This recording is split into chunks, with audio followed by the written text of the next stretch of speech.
Good morning, fifth grade. I hope you're doing well. I hope you're up this morning and doing your work. I'm actually doing a quick tutorial on yesterday's video, geometry review. I had a question about that. So if you haven't completed, hopefully you do, then you can go through and make sure your answers match what we're doing here on the board.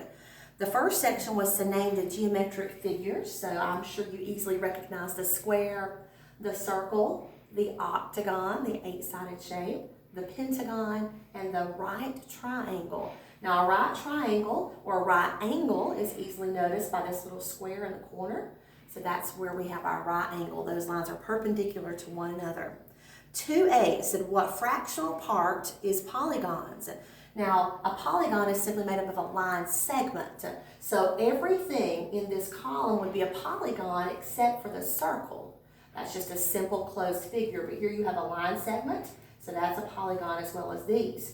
So there are 4 out of 5 total. That would be polygons, and that equals 80%. Now, if you were in class with me, which I wish you were, we would be working on this chart and memorizing these fraction decimal equivalents. But until we're back together again, refer to the previous lesson in your book on page 247, and it will give you the percent, so you can look back to find those. So 4/5 is 80%. That's for 2A. Letter B says what fractional part has right angles? We know the right triangle has a right angle. The pentagon also has right angles as well as the square. So 3 out of 5 have right angles. 3/5 would be 60%, and that's just something you have to memorize. 3/5, 0.6, or 60%. I hope you got that correct. Let's take a look at the next one. Letter C. What fractional part has at least one set of parallel lines?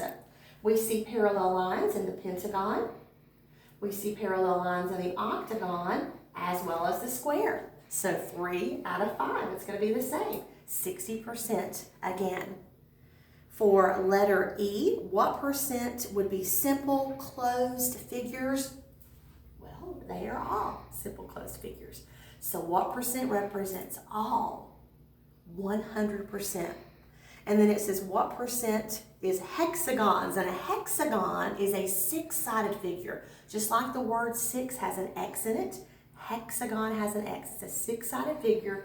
None of these are hexagons, therefore that would simply be 0%. Now moving on to section number 3, you had to name the type of triangle using the given information. I've got our triangle chart out here once again. If a triangle, letter A, has 6 centimeters, 8 centimeters, and 6 centimeters, that means it has 2 congruent sides. Therefore, it is an isosceles triangle. If one, like in letter B, has 60 degrees, 60 degrees, 60 degrees, all 3 sides are congruent, it is an equilateral triangle. And then for letter C, if 2 of the 3 angles are 30 degrees and 60 degrees, what would that sum be? 60 plus 30 equals 90. Therefore, 90 degrees has to be the right triangle. So hopefully you got those 3 correct. Now, one more thing I will address in this video, and then I'll do another one later on today for today's lesson. Section 5, write the number of degrees in the third angle of the triangle. They've given you 2 measures. Here's 5A and 5B. So we have 60 degrees and 30 degrees. Your first step is to find the sum. We add those 2 together, and 60 plus 30 would be 90. And then you subtract 90 from the sum of all triangles. They would be 180. So you would say 180 degrees and subtract 90 from that. And 180 minus 90 would be 90 degrees. So that's your answer for 5A. For 5B, you have 42 and 55. 2 plus 5 is 7. 4 plus 5 is 9. So we have 97 degrees. Now that's not our final answer. What do we do next?